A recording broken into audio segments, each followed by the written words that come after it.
Hi hello my dear beautiful students, welcome to your favourite channel that is physics in Telugu.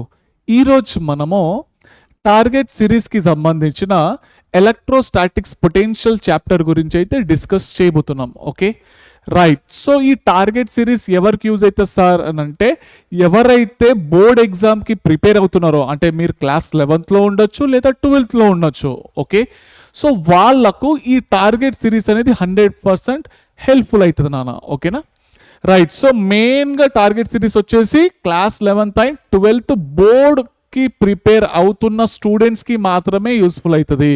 ఓకేనా right. So ఇది target series ఎన్ని days ఉంటుంది sir అంటే, మీకు వచ్చేసి ఇది 45 days అయితే ఉంటుంది.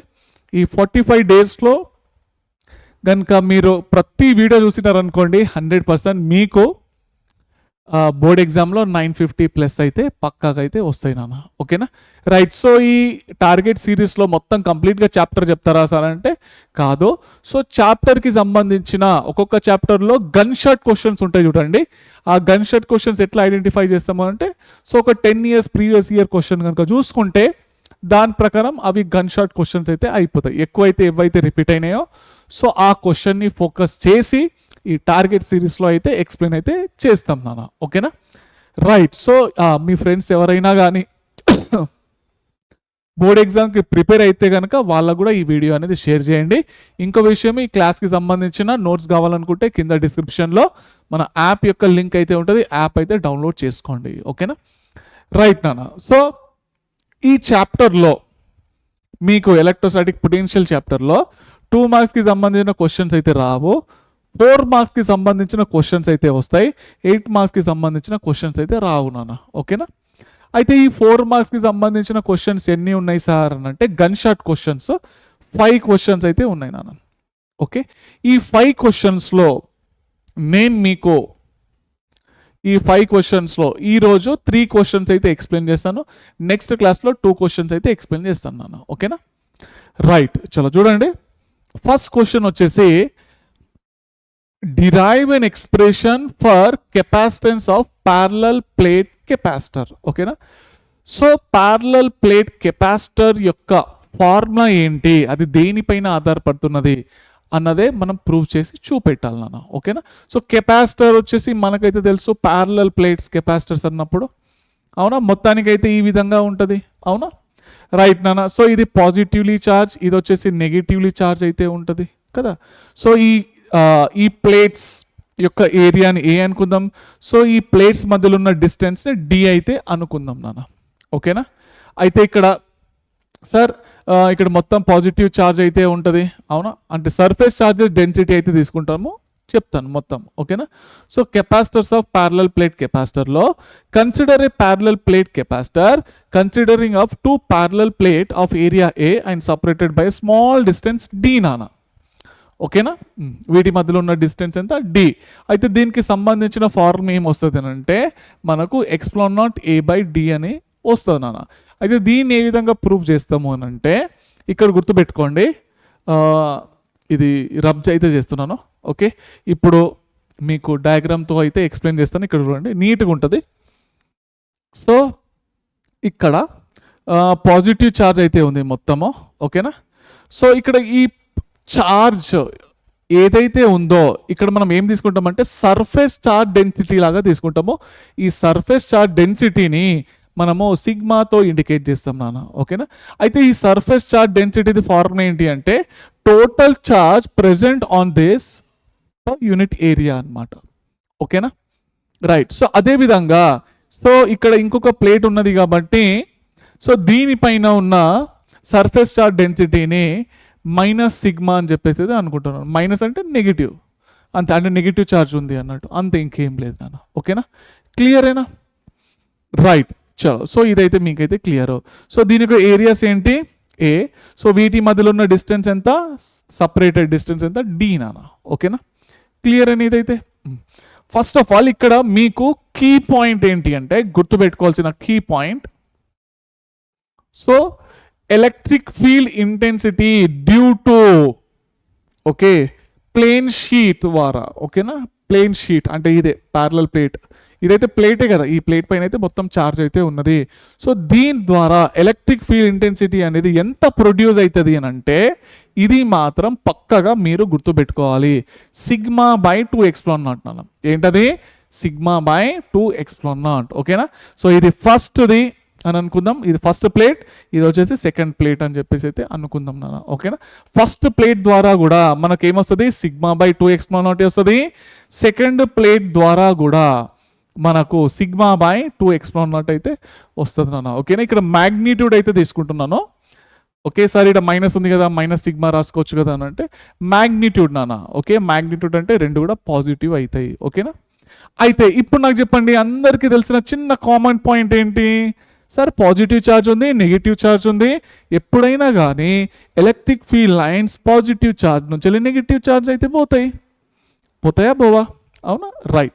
సో ఇప్పుడు సో ఒక పాయింట్ అయితే తీసుకుంటున్నాను, పి అనే పాయింట్ అయితే తీసుకుంటున్నాను. Okay, right. సో ఈ పి అనే పాయింట్ పైన నెట్ ఎలక్ట్రిక్ ఫీల్డ్ ఇంటెన్సిటీ ఎంత ఉందో ఒక్కసారి చూద్దాం. ఓకేనా.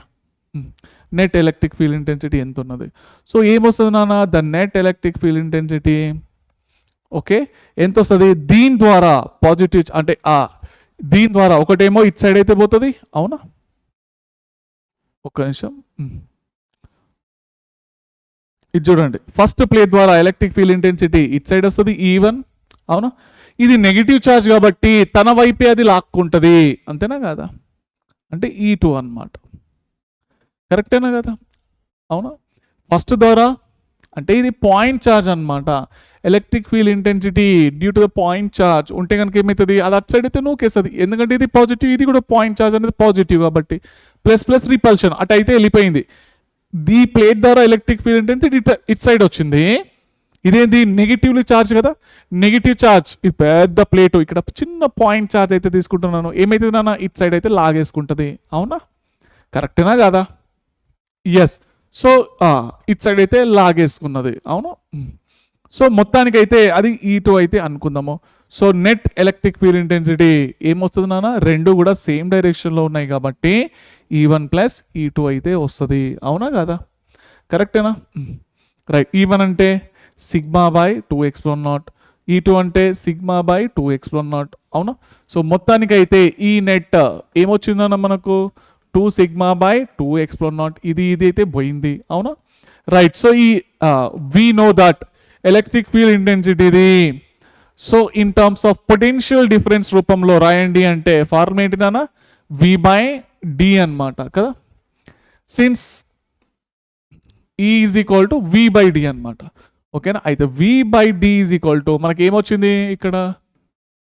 ఈ ప్లేస్లో V బై డి రాసినాను, సిగ్మా బై x0. అవునా. సిగ్మాది ఫార్మ్ ఏంటి? Charge upon area. ఈ x0 అయితే అట్లానే రాసేసినాను. ఓకేనా. కెపాసిటర్ ది ఫార్మ్ ఏంటి నాన్న? C is equal to Q by B, Q by V కదా. C equal to Q by V అందరికీ తెలుసు. అవునా. సో ఇక్కడ Q ఈక్వల్ టు ఏమొస్తుంది? CV అయితే వస్తుంది. అవునా, రైట్. చలో, సో Q ప్లేస్లో CV అయితే సబ్స్టిట్యూట్ చేయండి. So V by D is equal to okay CV by CV by AX0 VV అయితే పోయింది. C ఇది ఈక్వల్ ఏమొచ్చింది అన్న? ఏమొచ్చింది? x0 A బై D అయితే వచ్చింది. మొత్తానికైతే ఈ కెపాసిటర్ అనేది దేనిపైన ఆధారపడుతుంది అంటే ఇక్కడ చూడండి, ఇక్కడ సార్ ఈ పాయింట్ పైన అంటే మొత్తానికైతే electric field intensity due to the plane sheet అనేది ఓకే డిస్టెన్స్తో పాటు అంటే దూరం పోతున్నా కొద్దీ ఎలక్ట్రిక్ ఫీల్డ్ ఇంటెన్సిటీ తగ్గుతుంది అంటే తగ్గదు అన్నట్టు, కాన్స్టెంట్ ఉంటుంది. ఓకేనా. అంటే మొత్తానికి దీని మధ్యలో నెట్ ఎలక్ట్రిక్ ఫీల్డ్ ఇంటెన్సిటీ ఎంత ఉన్నది అంటే ఇంత ఉన్నది మొత్తానికి. ఓకేనా. దీని మధ్యలో ఎంత ఉన్నది? ఎంత వచ్చిందని ఇగో సిగ్మా బై x0 అయితే వచ్చింది. ఓకేనా. పొటెన్షియల్ డిఫరెన్స్ రూపంలో రాసుకోవాలి అని అనుకుంటే కనుక ఓకే ఏం రాస్తాం? V బై డి అయితే రాస్తాం. అంటే minus dV by dr formula magnitude చేస్తున్నాం కాబట్టి ఇట్లా రాసినాను. ఓకేనా. ఈ ప్లేస్లో V బై డి అయితే రాసినాను, సిగ్మా బై x0 రాసినాను. సిగ్మాది ఫార్మ్ ఏంటి? సర్ఫేస్ చార్జ్ డెన్సిటీది Q బై A. అవునా, ఇక్కడ మనకు తెలుసు కెపాసిటర్ ఫార్ములా ఏంటి, C=Q/V, Q=CV. అవునా, Q ప్లేస్లో CV పెట్టేసేయండి, ఆన్సర్ అయితే వచ్చేసింది. ఇంతేనా, సింపుల్. ఓకే, ఎవరైతే కాంపిటేటివ్ ఎగ్జామ్కి ప్రిపేర్ అవుతున్నారో లైక్ జేఈ కానీ, నీట్ కానీ, ఎంసెట్ కానీ, వాళ్ళకైతే ఇది కంప్లీట్గా డెడ్ ఈజీ. ఓకే, ఎవరైతే ఇప్పటివరకు నేను బుక్కే ముట్టలేను సార్, ఉన్నాయి 2 నెలల టైంలో, ఈ 2 నెలల టైంలో మంచిగా ప్రిపేర్ అయితే నాకు మంచి మార్కులు రావాలి సార్ అంటే కొన్ని పాయింట్స్ అయితే మీరైతే బై హార్ట్ అయితే చెయ్యాలి. ఓకేనా, ఎటువంటి పాయింట్స్ ఇది చూడండి. ఓకే, ప్యారలల్ ప్లేట్ కెపాసిటర్ అంటే అది ఏందో కూడా తెలియదు. ప్యారలల్ ప్లేట్స్, 2 ప్లేట్లు తీసుకొని ప్యారలల్గా పెట్టాలి. ఓకేనా, అయితే దీనిపైన చార్జెస్ అయితే తీసుకుంటున్నాము. ఓకే, దీనిపైన ఉన్న చార్జ్ పాజిటివ్ చార్జ్, దీనిపైన ఉన్న చార్జ్ నెగిటివ్లీ చార్జ్.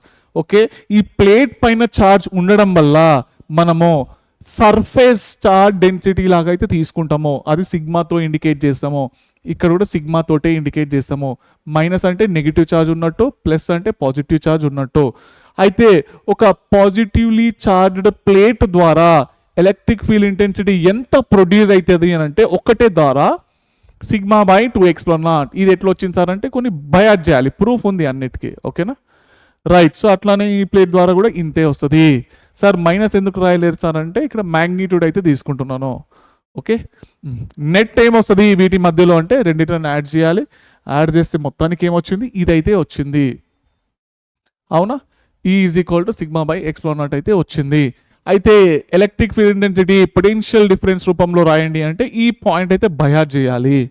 ఓకేనా, σ/ε0, సిగ్మా ఫార్ములా ఏంటి, Q/A. ఓకే, మొత్తానికి అయితే ఆన్సర్ అయితే వచ్చింది. కొన్ని పాయింట్స్ అయితే ఖచ్చితంగా మీరు బై హార్ట్ అయితే చేయాల్సిందే, సరేనా. ఎస్, సో చూడండి దానికి సంబంధించిన పాయింట్స్ అయితే ఉన్నాయి మీకు. లైన్ స్టెప్ బై స్టెప్ అయితే కొంచెం సెంటెన్స్ ఫార్మేషన్ మీరు ఓన్గా రాయడానికి కోసం ట్రై చేయండి నాన్న. ఓకేనా, రైట్. సో మొత్తానికి అయితే ఫైనల్గా ఆన్సర్ అయితే అదే వస్తుంది. ఇక డయాగ్రామ్ అయితే ఇట్లా ఇచ్చినాడు. సో అవే పాయింట్స్ E=V/D రాసుకోవాలి అని చెప్పేసి అన్నాను. సో మొత్తానికైతే కెపాసిటెన్స్ €E=ε0A/D అయితే వచ్చింది కదా. అంటే కెపాసిటర్ అనేది ఏరియా ఆఫ్ ప్లేట్ పైన ఆధారపడుతుంది, ఇంకా డిస్టెన్స్ సపరేటెడ్ బై దెమ్ దానిపైన ఆధారపడుతుంది నాన్న. ఓకేనా, అయితే ఇప్పుడు నెక్స్ట్ క్వశ్చన్ చూడండి. Derive the formula for equivalent capacitance when the capacitors are connected in series.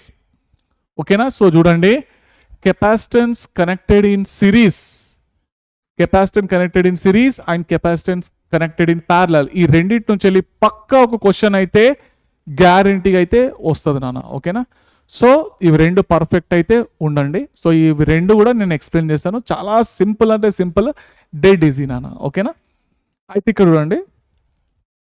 So first series connection అంటే ఏంటి అంటే ఇక్కడ మీరు కెపాసిటర్స్ అనేటివి పక్కకు పెట్టాలి. కనెక్షన్ అనేది పక్కకి ఇస్తే మనం దీన్ని సిరీస్ కనెక్షన్ అని చెప్పేసి అయితే అంటాం నాన్న. ఈ 3 కెపాసిటర్లు కూడా ఒక బ్యాటరీకి అయితే కనెక్షన్ అయితే ఇవ్వాలి. ఓకేనా, బ్యాటరీ ఏం చేస్తుంది, ఇక్కడ పొటెన్షియల్ డిఫరెన్స్, దీని యొక్క పొటెన్షియల్ డిఫరెన్స్ ఎంత V అని చెప్పేసి అయితే అనుకుందాము. ఓకేనా, వోల్టేజ్. అయితే ఇక్కడ కెపాసిటర్ 3 తీసుకున్నాం కాబట్టి ఈ 3 కెపాసిటర్ల యొక్క పేర్లు పెట్టుకుందాము. ఇది C1, ఇది C2, ఇది C3 నాన్న. ఓకేనా, రైట్. సో ఎప్పుడైతే మనము ఈ కీని క్లోజ్ చేస్తామో అప్పుడు ఏమవుతుంది, బ్యాటరీ నుంచి వెళ్ళి ఛార్జ్ అనేది బయలుదేరుతుంది. సో ఈ బయలుదేరిన ఛార్జ్ అనేది ఇక్కడ వరకు అయితే వస్తుంది కదా. వచ్చిన తర్వాత ఓకే, ఈ ఛార్జ్ అనేది కాన్స్టెంట్గా స్ట్రేట్ డైరెక్షన్లోనే వెళ్తుంది నాన్న. ఓకేనా, సో మొత్తానికైతే అదే ఛార్జ్ ఇక్కడికైతే చేరుకుంటుంది అన్నట్టు. ఓకేనా సార్, ఇక్కడ ఛార్జ్ అనేది కాన్స్టెంటా సిరీస్ కనెక్షన్లో అంటే ఎస్ నాన్న, కాన్స్టెంటే. అయితే ఎట్లా గుర్తుపెట్టుకోవాలి సార్ ఛార్జ్ అనేది కాన్స్టెంట్ అని చెప్పేసి అంటే దీనికి సంబంధించిన ఒక ట్రిక్ అయితే చెప్తాను. సో ఇది పైప్ అనుకుందాము. ఈ పైప్ లోపల వాటర్ పోతున్నాయి అని చెప్పేసి అనుకుందాం. వాటర్ పోతున్నాయి, వెళ్ళే దారి ఒకటే ఉన్నది, స్ట్రేట్ ఉన్నది. సో వాటర్ స్ట్రేట్గానే కదా పోయేటివి, అవునా కదా, రైట్. సో వాటర్ అనేది స్ట్రేట్ పోతున్నాయి అంటే ఇక్కడ వాటర్ అంటే ఛార్జ్ అన్నట్టు, అట్లా గుర్తుపెట్టుకోండి. ఓకేనా, మొత్తానికైతే ఇట్లయితే పోతున్నది, సరేనా, రైట్. అయితే ఇంకో విషయం మీరు గుర్తుపెట్టుకోవాల్సిన పాయింట్ ఏంటంటే మనం ఏదైతే పొటెన్షియల్ అప్లై చేస్తున్నామో అనుకుందాం 10 volts అనుకుందాం, నేను 10 volts అయితే అప్లై చేసినానో. అయితే ఇక్కడ కొంచెం పొటెన్షియల్ అనేది డ్రాప్ అవుతుంది అనమాట. ఇక్కడ డ్రాప్ అయిన పొటెన్షియల్ పేరు V1 అనుకుందాం, ఇక్కడనేమో V2 అనుకుందాం, ఇక్కడ వచ్చేసి V3 అనుకుందాం. ఓకేనా, నేను ఏదైతే 10 volts అప్లై చేస్తున్నానో అప్పుడు ఈ కెపాసిటర్స్ అనేది 2 volt తింటుంది అనుకుందాం. జస్ట్ ఇది 5 తిన్నది అనుకుందాం, ఇది 3 volt తిన్నది అనుకుందాం. ఓకేనా, అంటే మనం సప్లై చేసేది మొత్తము ఒకటే తినకుండా డిస్ట్రిబ్యూట్ అయి తిన్నాయి అన్నట్టు అట్లా. ఓకేనా, పొటెన్షియల్ అనేది డ్రాప్ అయింది. Okay right. సో మొత్తానికైతే ఇక్కడ మీకు ఒకటి ఏం అర్థమైంది సార్, సిరీస్ కనెక్షన్లో ఛార్జ్ అనేది కాన్స్టెంట్ ఉన్నది, అవునా, మనం అప్లై చేసే పొటెన్షియల్ అనేది సో 3 వైపులా అంటే 3 కెపాసిటర్ల దగ్గర అయితే డ్రాప్ అయింది, అవునా. ఈ మూడిట్లను కలిపితేనే 10 అట్లా, అంతేనే కదా, కరెక్టే నేసింది. ఓకేనా రైట్ నాన్న. అయితే ఇప్పుడు ఓకే ఈ కొంచెం ఈ పాయింట్స్ అయితే తీసేస్తాను, ఈ 2 volt 5 volt ఇట్లా. ఓకేనా, అది కొంచెం నీట్గా ఉంటుంది అన్నట్టు. అయితే నాకు ఇప్పుడు చెప్పండి కెపాసిటెన్స్ ఫార్ములా ఏంటి? Okay, C is equal to Q by V sir, అంతేనా. అంటే దీనిలో నుంచి V ఈక్వల్ టు ఏమొస్తుంది, Q బై C అయితే వస్తుంది, అవునా. చలో ఇప్పుడు నాకు చెప్పండి, సో ఇక్కడ మనం ఎఫెక్టివ్ కెపాసిటెన్స్ అయితే కనుక్కోవాలి. ఈ ఎఫెక్టివ్ కెపాసిటెన్స్ అంటే ఏంటి సార్ అంటే ఈ మూడిట్లను కలిపితే ఒక కెపాసిటర్ తయారైతే చూడండి, ఆ కెపాసిటర్ పేరే ఈక్వివాలెంట్ కెపాసిటర్ లేదా ఎఫెక్టివ్ కెపాసిటెన్స్ అని చెప్పేసి అంటాం నాన్న. ఓకేనా, అయితే నాకు ఇప్పుడు చెప్పండి V is equal to Q by C అయితే వచ్చింది కదా. ఇక్కడ పొటెన్షియల్ V1 డ్రాప్ అవుతున్నది కాబట్టి ఇక్కడ ఉన్న ఛార్జ్ ఎంత, QA. ఇక్కడ ఉన్న కెపాసిటెన్స్ ఎంత, C1. నెక్స్ట్ ఇక్కడ V2 ఈజ్ ఈక్వల్ టు ఏమొస్తుంది, Q బై C. ఇక్కడ ఉన్న ఛార్జ్ ఎంత, QA. కెపాసిటెన్స్ ఎంత, C2, అవునా. ఇప్పుడు V3 వాల్యూ ఏమొస్తుంది చెప్పండి, ఇక్కడ ఉన్న ఛార్జ్ ఎంత, QA. కెపాసిటెన్స్ ఎంత, C3. అంతేనా కదా. ఇప్పుడు మనం దీనిలో సబ్స్టిట్యూట్ చేసేద్దాం. V equal to Q by C కదా, Q బై C ఎఫెక్టివ్ అంటే C అంటే ఇక్కడ C ఎఫెక్టివ్ అన్నట్టు. ఓకేనా, మూడిట్లను కలిపితే ఒక కెపాసిటర్ ఫామ్ అయితే చూడండి, దాని పేరే C ఎఫెక్టివ్. ఓకే, V1 అంటే ఏంటి, Q by C1. Okay, Q by C1.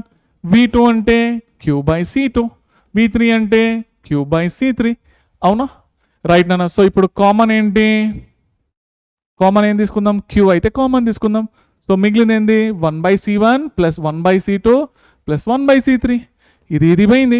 So మొత్తానికైతే C ఎఫెక్టివ్ అంటే 1 బై C ఎఫెక్టివ్ ఏమొచ్చిందన్నా, 1 by C1 plus 1 by C2 plus 1 by C3. ఇది రాస్తే మీకు 4 మార్కులు వచ్చేసినట్టే. ఎంత సింపుల్ ఉన్నది, అవునా కదా. జస్ట్ సింపుల్గా కొన్ని సెంటెన్స్ ఫార్మేషన్లు అయితే మీరైతే రాయాలన్నట్టు అట్లా. ఓకేనా, సింపుల్గానే ఉన్నది లేదా. చాలు, సో ఇదైతే మీకు క్లియర్ అయిపోయింది కదా. అట్లా ఇగో పొటెన్షియల్ డ్రాప్ అవుతున్నది, నేను ఏదైతే ఎక్స్ప్లెయిన్ చేసినో ఆ ఎక్స్ప్లెనేషన్ పార్ట్ అనేది మీరు ఇట్లా సెంటెన్స్ రూపంలో రాయాలన్నమాట.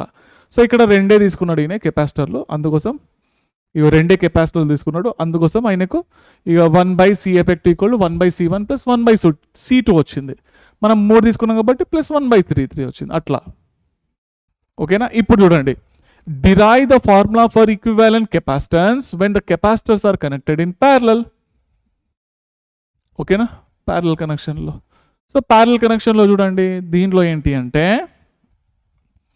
ప్యారలల్ కనెక్షన్ ఎట్లా ఉంటుందనంటే ఇక్కడ కెపాసిటెన్స్ అనేటివి ఒకదాని కింద అయితే ఒకటి కనెక్షన్ ఇవ్వాలన్నమాట. ఓకేనా, సో ఇవన్నీ పోయి బ్యాటరీకి అయితే మనం కనెక్షన్ ఇవ్వాలి. ఓకే, ఇక్కడైతే కీ పెట్టుకుందాం, ఇక్కడైతే V. ఓకేనా, అయితే ఇక్కడ 3 కెపాసిటర్లు ఇచ్చినాం కదా సార్, ఆ 3 కెపాసిటర్ల పేర్లు ఏంటి అంటే ఇది C1 అనుకుందాం, ఇది C2 అనుకుందాం, ఇది C3 అనుకుందాం. ఓకేనా రైట్ నాన్న. ఇప్పుడు మనం ఎప్పుడైతే ఈ ప్లగ్ని క్లోజ్ చేస్తామో అప్పుడు దీనిలో నుంచి ఛార్జ్ అయితే బయలుదేరుతుంది, అవునా. Q అనే ఛార్జ్ అయితే బయలుదేరింది, అవునా. ఇప్పుడు బయలుదేరిన ఛార్జ్ ఇక్కడికి రాగానే దానికి 3 దారులు కనిపించినాయి కదా, అవునా. 3 దారులు అయితే కనిపించినాయి, ఇటు పోవాలన్నా మరి ఇటు పోవాలన్నా ఆలోచిస్తున్నది.